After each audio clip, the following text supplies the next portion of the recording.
गणनायकाय गणदैवताय गणाध्यक्षाय धीमहि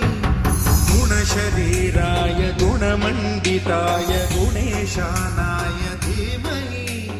गुणातीताय गुणाधीशाय गुणप्रविष्टाय धीमहि